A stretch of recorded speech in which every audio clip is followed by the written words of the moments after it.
Salut. Et ben voilà, les vacances c'est fini, il faut reprendre le boulot, quoique normalement je suis toujours en vacances. Mais un patron toujours en vacances, c'est pas possible. Donc avant la reprise, et parce que j'ai beaucoup de boulot, et là vous allez pouvoir le voir par vous-même, la tonne de boulot que j'ai. Alors j'ai pas que du boulot par l'entreprise, mais pour l'entreprise j'ai effectivement des projets qui se sont précipités d'un seul coup parce qu'on m'a fait don de beaucoup de matériel. Alors, en toute honnêteté, pas forcément utilisable, enfin utilisable si fonctionnel, mais pas forcément ce qu'il y a de plus récent. Donc à voir si je vais effectivement utiliser ce matériel-là. Ou j'ai un autre projet en tête, c'est de faire une mise aux enchères de ce matériel et de financer en fait une association sportive. Enfin je sais pas, je verrai. J'ai déjà prévu de faire ça avec la Clio notamment, donc je vais mettre la Clio en vente aux enchères et la somme qui sera rapportée par cette vente en fait devra aller à une association sportive Andy. Je précise, pas n'importe quelle association, une association Andy. Alors, il faut savoir que la voiture, je ferai une vidéo là-dessus. Mais dans un premier temps, je vais vous montrer ce que j'ai récupéré avant de partir en vacances et ce qui a précipité un petit peu mon retour. Parce que là, l'atelier de l'entreprise, c'est devenu un bordel sans nom. Donc voilà. Alors parmi le matériel récupéré, nous avons un Proliant ML350 équipé de 6 disques de 146,8 gigabits en ultra wide SCSI SCSI Mui 15K, donc c'est du 15 rotations par 15K pardon. Là c'est du 10K. Alors c'est la vitesse de rotation, hein, 6200 tours par minute, 7000, 15000, donc là on voit bien que c'est pour du serveur, hein, c'est du 10-15. Alors ce qui est très étrange, c'est que j'ai deux disques ici qui sont en 10, un en 15, 15, 15, 15. Bon, apparemment c'était un serveur qui servait à faire, c'est marqué d'ailleurs, un serveur back, donc backup 001. Serve Schmul CHM, je sais pas ce que c'est, 001. Donc j'hérite des 001. C'est doit être les premières générations de serveurs qu'ils ont dû avoir dans l'entreprise qui se séparent de, enfin qui s'est séparé de ce matériel. Enfin non, qui s'est vu séparé de ce matériel, puisqu'en fait c'est du matériel qui avait été je crois mis aux enchères et remporté donc par le propriétaire du bâtiment dans lequel je loue mes locaux. Mes locaux. Alors les mes locaux, c'est pas ce qu'on mange en local, hein. C'est mes locaux, l'endroit où je travaille, bien sûr. Bon, voilà. Ensuite, on a un HP, un DL380. Donc c'est un G4, un génération 4. Attention, c'est pas très récent. Celui-ci, notamment, apparemment, ce serait un Pentium 3. Alors je suis un petit peu surpris de trouver un ML350 de chez Compact. Ah, c'est un G2. Ok, d'accord. En P3, alors c'est généralement des machines biprocesseurs, machin, je sais qu'il y a deux pros. Un serveur TSE, alors je m'attendais franchement pas à retrouver ou retomber aujourd'hui en 2018 sur une telle machine. Alors un serveur TSE, hein, c'est une machine qui permet de prendre la main à distance, notamment. Bon bref, c'est pas très intéressant, c'est sous Windows, je me souviens même plus exactement de comment ça marche et vraiment à quoi ça sert. On a ici du 3Com, alors c'est du 10-100, hein, c'est du switch paramétrable je pense ou pas. Par contre ici on a deux emplacements pour les GBIC en gigabit, donc c'est typiquement un switch de fin de ligne, hein, ce que j'appelle un fin de ligne, c'est à dire qu'en gros ici on a les postes clients qui ne nécessitent pas forcément d'avoir du gigabit sur chaque poste, du 100 mégas correspond, mais la liaison principale en redondant évidemment est en gigabit, ce qui permet d'avoir un fond de panier. Ce qu'on appelle le fond de panier, c'est la bande passante globale où chacun des utilisateurs se retrouve réellement ou plus ou moins réellement avec 100 mégas et pas un 10 mégas divisé, enfin 100 mégas divisé par le nombre de connexions avec une sortie 100 mégas. Ici on a pareil un autre switch, un baseline switch 2016. ça doit être du 10-100 je pense aussi, sans certitude absolue. Bon, De toute façon, je ne serais pas surpris pour l'époque. Alors encore un petit disque dur. J'ai ici donc des lecteurs DAT. Donc lecteur enregistreur, donc ça servait à faire des backups, hein, tout typiquement. Alors là on est sur des tailles qui sont très modestes, hein, 20-40 gigas, et là on doit être sur du AIT50, alors c'est encore autre chose, et je présume qu'on doit être, comme son nom l'a dit, alors c'est très rigolo parce que dedans on dirait un magnétoscope, hein. Mais enfin bon, voilà, c'est des lecteurs lecteurs enregistreurs sauvegarde sur bande. Qu'est-ce que j'ai récupéré? Ah oui, j'ai récupéré toute la carte. Alors c'est un peu le bordel, excusez-moi. Alors c'est une vidéo, encore une fois, certains vont me dire ah ça bouge, machin, mais c'est pas des vidéos que je prévois, il n'y a pas de. J'écris pas un script, je fais pas. Voilà, quoi. Moi c'est sur le vif. Alors, très intéressant, ça ce sont les plateaux. Donc qui vont aller dans les armoires. Alors je vous montrerai les armoires après. Il y en a deux. Alors j'ai récupéré Stonewall Sauce. C'est intéressant. Alors évidemment, tout ça, ça va, si ça me sert, typiquement si je vois que je peux m'en servir dans l'entreprise et que le rapport consommation-puissance correspond à peu près à quelque chose de raisonnable,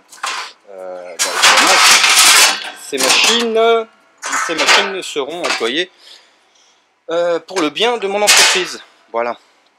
Alors, donc oui, donc je disais, j'ai récupéré sur un PBX de marque Bosch, si je me souviens bien, des cartes, alors de très nombreuses cartes. Bon, typiquement, c'était dans le lot, il fallait aller vite, on m'a dit, ouais, bah, tu prends tout, hein, voilà. Donc j'allais pas faire la fine bouche. Alors typiquement, ces cartes, qu'est-ce qu'on peut en faire? Bah rien.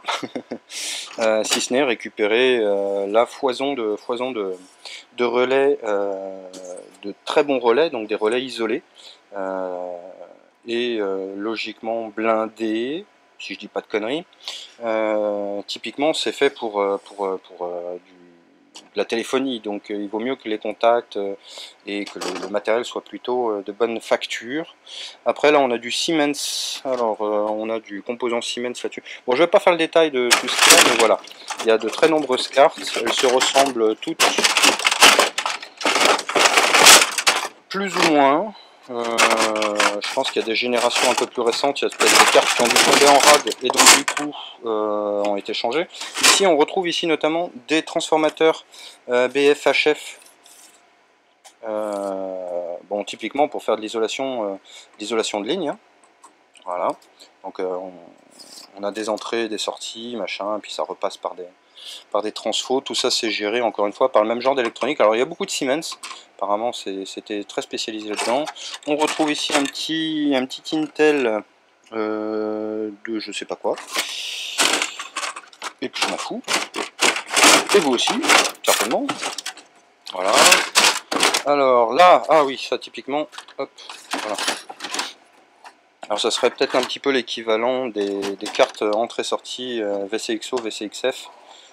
Sur les IPBX, si je dis pas de conneries, VCXO, bon, je me souviens plus. Ouais. Je suis pas un spécialiste non plus en IPBX, quoique là c'est pas un IPBX, c'est un PBX tout court. Voilà. Alors pour te dire pourquoi, c'est juste un central téléphonique, hein. Ça fait bien de dire PBX. Voilà. Donc les cartes de raccord, machin, qui allaient dans le truc, bon ça typiquement j'en ai rien à faire. Voilà, ça ira au recyclage.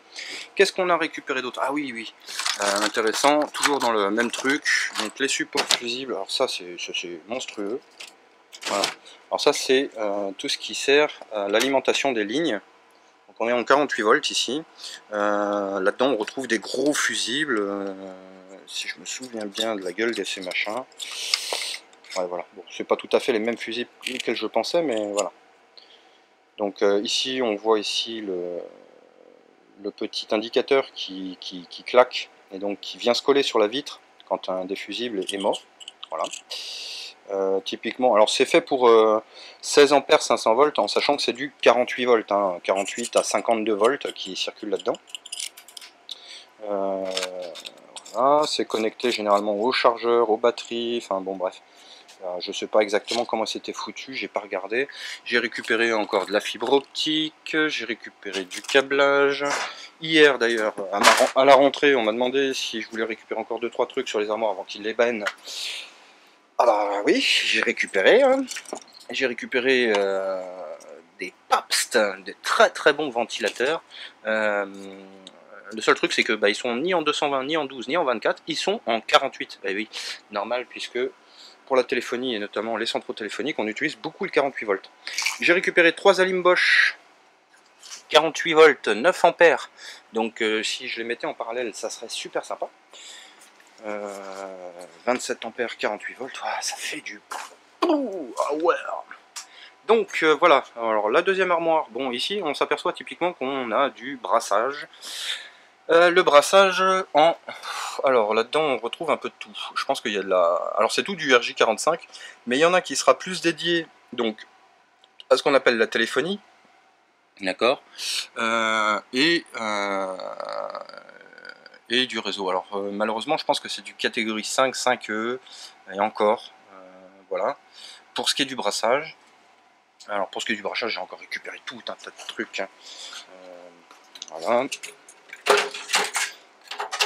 Voilà, donc là on peut faire alors du Pouillet. Alors Pouillet c'est une marque, hein. C'est pas la façon dont on brasse le câblage. Hein. Là typiquement c'est ce qu'on appelle du câblage Pouillet.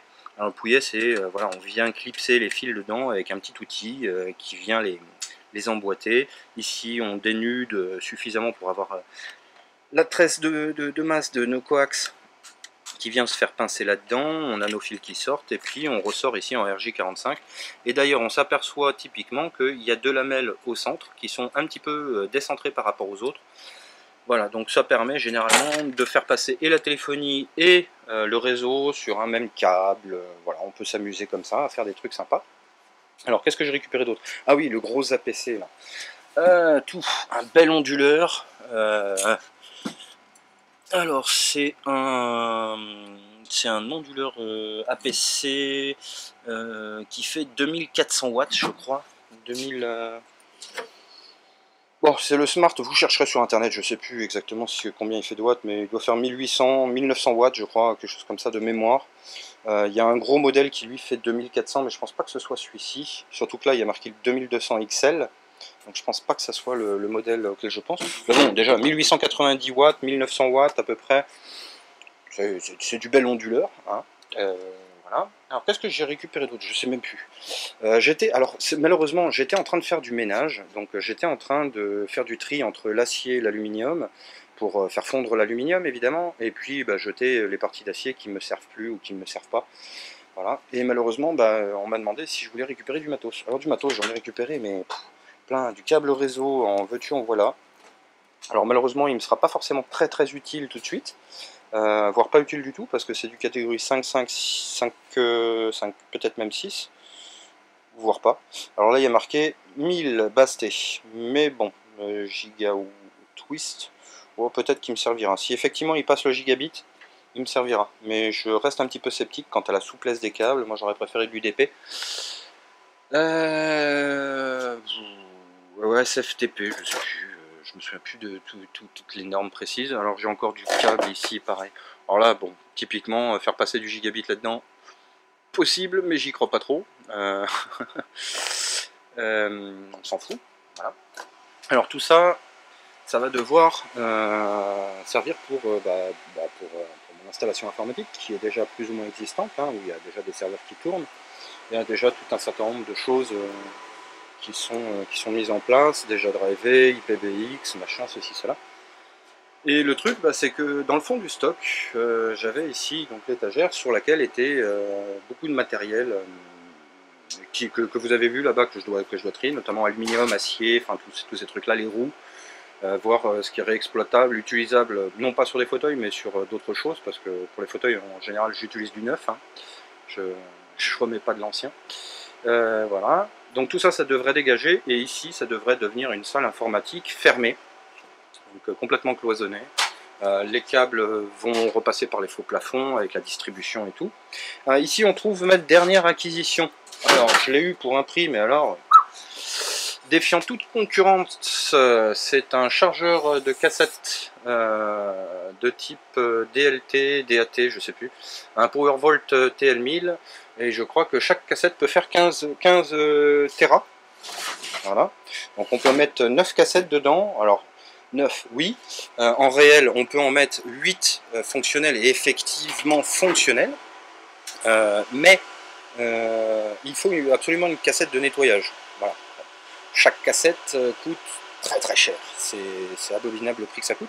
Alors il y en a qui sont inscriptibles qu'une seule fois, et il y en a qui sont réinscriptibles. Alors quand on fait un backup général d'une année, en règle générale, on va prendre un backup qui ne s'efface pas, qu'on ne peut pas réécrire, simplement parce qu'il est là pour être lu, dans tous les cas. Et dans d'autres cas, pour tout ce qui sera des sauvegardes journalières, semestrielles, enfin, ouais, de la semaine, pardon, mensuelle, et voilà. Donc là, on prend effectivement des systèmes qui peuvent se réenregistrer, ce qui nous permet de les réutiliser. Donc par exemple, semaine 1, semaine 2, semaine 3, semaine 4, semaine 5, mois, enfin 4, mois, et puis mois 1, mois 2, mois 3, et voilà. Puis, on fait son petit truc comme ça. Alors tous les jours, pendant 7 jours, on fait notre enregistrement, et sur les 2 dernières, on fait un mois sur l'autre. Ce qui fait que si jamais un des systèmes est défaillant, soit on peut récupérer le mois entier, soit on peut récupérer l'année entière, soit on peut récupérer juste la journée. Voilà, tout simplement. Bon, je ne vais pas rentrer dans les détails, ceux qui font de l'informatique voient très bien de quoi je veux parler, même si c'est un peu touffu. Tout fou, tout flamme. Tu en manges? Du tofu. Voilà, bon, qu'est-ce que j'ai récupéré d'autre? Je me souviens même plus. Bref, bon, c'est déjà pas mal. Hein. Ça, oui, des armoires, des switches. Alors, c'est pas des switches, hein, pardon, c'est des. Comment on appelle ça? Ah, des KVM, là. Ouais, enfin, bon, bref. Des switches écran, clavier, souris. KVM ou autre marque. KVM, il me semble que c'est une marque, mais bon, bref, je me souviens plus du nom. Alors moi je m'en fous parce que ce genre de système, moi je les aime et qui prennent directement, en fait, je peux switcher d'une machine à l'autre et récupérer écran, clavier, souris directement depuis mon ordinateur. Et à distance, en fait, je peux directement me connecter comme si j'étais sur la machine, sans passer par un software installé sur la machine. C'est ça qui est intéressant. C'est-à-dire que si je reboot la machine, je peux retourner dans le bureau, je peux faire tout ce que j'ai à faire à distance. Donc mon bureau, en fait, s'installe un peu partout. Ah oui, dans les trucs super intéressants que j'ai récupérés, il y a ceci. Alors, ça, ce sont des filtres. Alors, ça n'a pas l'air comme ça, hein. Mais on fait rentrer le plus, le moins là. Ici, on a une self à l'intérieur, un double condensateur, d'accord. Donc ici, on a typiquement des 2 fois 2 microfarads, 50 volts, 16 ampères. Donc ça reste de très bons filtres. Et je sens qu'ils vont atterrir donc sur mon alimentation stabilisée. Voilà.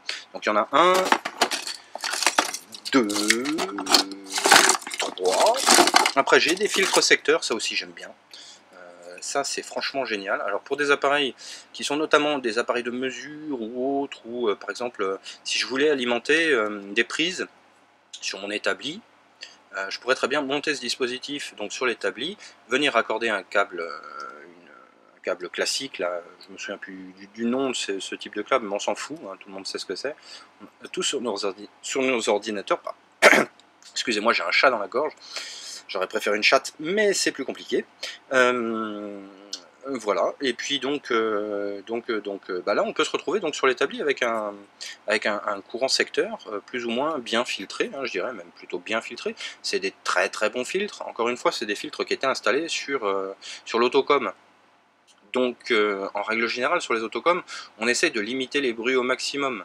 Et vu le prix des autocoms Bosch, je pense pas que ce soit des filtres de merde, hein. Voilà, donc voilà, j'en ai 3 comme ça, J'ai aussi des plots de raccord, alors ça moi j'adore. Le seul truc c'est qu'il faut avoir le dispositif pour l'enclipser. Donc il faut avoir la bonne mesure pour pouvoir faire une découpe dans le métal. Bon, ça se fait avec la torche à plasma, c'est facile.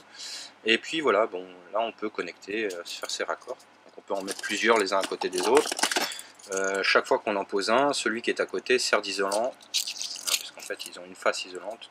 Et puis il y a des. J'ai récupéré aussi les petits caches, donc les vis, j'ai récupéré tout un tas de trucs, quoi. Qu'est-ce qu'il pourrait y avoir d'intéressant à vous montrer? Ah oui, dans les câbles, donc dans les câbles d'alimentation.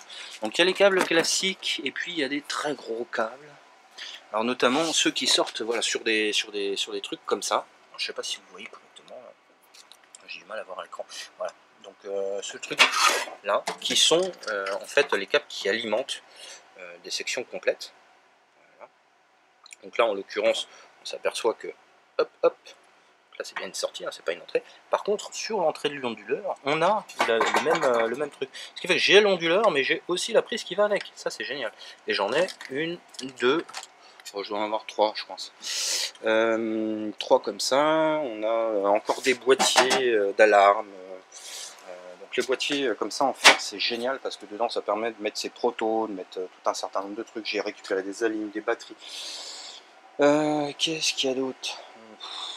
Je ne saurais même plus. Si, des chemins de câbles comme ça, pour les baies.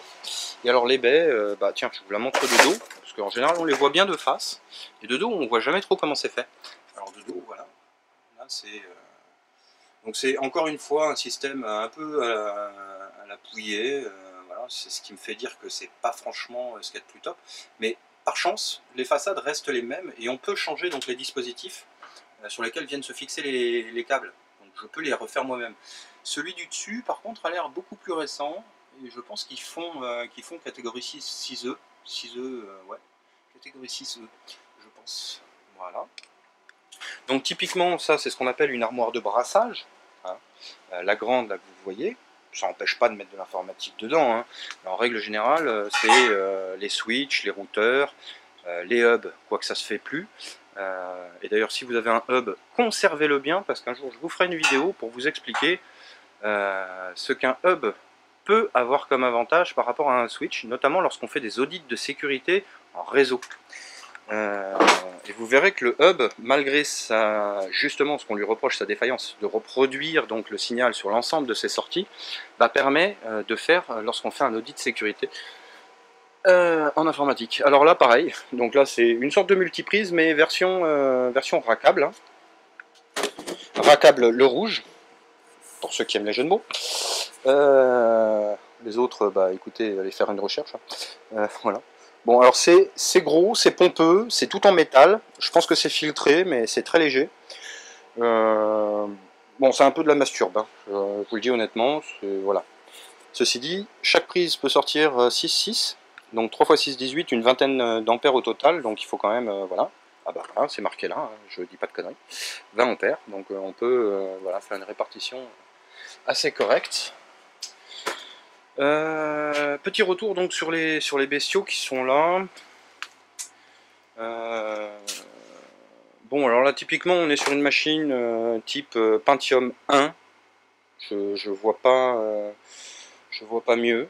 Peut-être Pentium 2 à la rigueur, mais ce genre de serveur, de machine comme ça en rack, on retrouve ce bouton en façade, et admettons que j'intervienne sur cette machine, d'accord?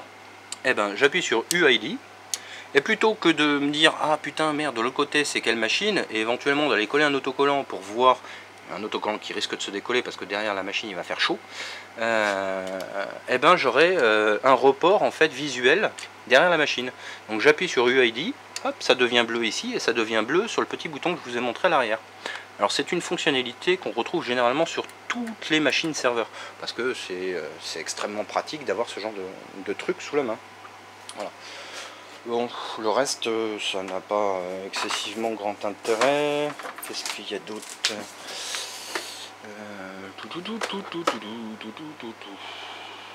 Bon, voilà. Bon, des portes, bon tout ça, ça va être à remonter. Alors le grand truc, le grand projet dans tout ça, c'est de construire donc le local dont je vous ai parlé. Et donc j'envisage pour ce faire d'employer des panneaux sandwich. Donc des panneaux sandwich en laine de verre ou laine de roche. Je vais voir ce qui est le plus indiqué pour la résistance au feu, mais je pense que la laine de roche sera la plus indiquée. Et donc ici de construire une grosse boîte, voilà, en panneau sandwich, dans lequel l'informatique va se retrouver avec une porte qui sera à peu près par là, voilà, et le tout sera climatisé. Donc énorme projet, pour une personne en tout cas, moi, vu que je vais devoir tout faire tout seul et en un temps record. Parce que effectivement, non seulement je fais ça, mais en plus de ça, il faut que je m'occupe des livraisons, que je m'occupe d'un certain nombre de choses, de mes clients, de mes commandes, de l'entretien des machines. Et là, honnêtement, les machines, pour les entretenir, enfin les machines, ce que j'appelle les machines, ce sont les fauteuils. Alors qu'ils soient roulants électriques ou qu'ils soient roulants manuels, à propulsion manuelle ou électrique, il me faut de la place. Or là, la place, entre le ménage que j'avais commencé à entreprendre en début d'année, en fin d'année, machin, bon bref, je me comprends, et maintenant, je sais pas trop où je vais les mettre. Mais bon. Comme la plupart du temps aussi, il m'arrive d'aller réparer des fois le matériel directement chez les clients pour les plus petites pannes. Ça ne devrait pas être ce qui est le plus problématique dans un premier temps. Mais ceci dit, j'aimerais bien retrouver mon atelier dans un état correct. Parce que là, franchement, c'est innommable. Voilà. Bon, bah écoutez, j'espère que cette petite vidéo de la rentrée vous aura pas déplu. Voilà. Alors je sais que c'est des vidéos qui bougent toujours, qui sont machin, qui donnent le mal de mer. Alors vous prenez un cachet, hein, ça existe, il y a des cachets pour ça. Moi je ne fais pas ça pour le côté waouh, putain, je suis un bon cinéaste, je fais des trucs super, je respecte les cadres, les lignes, mon son est du tonnerre. Je suis sur YouTube, quoi, putain, je fais pas un film. Hein. Bon, je ferai quand même un petit effort et pour le son et pour l'image et peut-être même pour les scripts. Ceci dit, pour une personne seule, entre l'entreprise, mes passions, mes envies, mes désirs, mes problèmes, j'ai envie de repartir en vacances. Bon, ceci dit, j'y suis plus. Enfin si, encore jusqu'à la fin du mois, mais bon, je me comprends. Et qu'est-ce que je voulais... Ah oui, le pouce, le machin, abonnez-vous, non, c'est un peu ridicule, ma chaîne, il y a 3 pélos qui se courent après. Merci à eux. Et je voulais dire un truc, mais je sais plus. Ah oui. Donc oui, effectivement, je n'ai pas publié de vidéo depuis un certain temps. Et j'ai fait une annonce malheureuse de dire que j'avais emporté du matériel vidéo, que j'allais faire des tas de trucs pendant les vacances.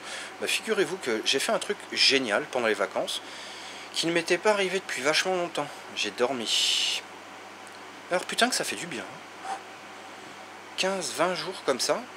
Je me réveille, je mange, je dors. Je me réveille, je mange, je dors. Je vais peut-être aller à la plage. Donc, toute la caisse de matériel, tout ce que j'ai pris pour faire des vidéos, en fait, j'ai même pas levé le petit doigt en me disant j'y vais. Non, je crois que j'avais vraiment besoin de dormir. Et je crois même que ce besoin a été en partie assouvi, ce qui doit s'entendre d'ailleurs dans la façon dont je m'adresse à vous. D'ailleurs, les gens me disent ah, t'as l'air plus péchu, plus. Ça sert à ça les vacances. Sinon, on sert à rien. Voilà. Bon, écoutez, je vous dis à plus tard. J'arrête de vous prendre le chou ici. Et puis, je vous dis à bientôt pour de nouvelles aventures, en espérant que je me sorte les doigts de l'endroit où il se trouve actuellement et que je me motive sérieusement à mettre tous mes projets en tête. En attendant, j'ai 3 gros colis de 15 kg à aller livrer en urgence. Et je vous laisse. Ciao!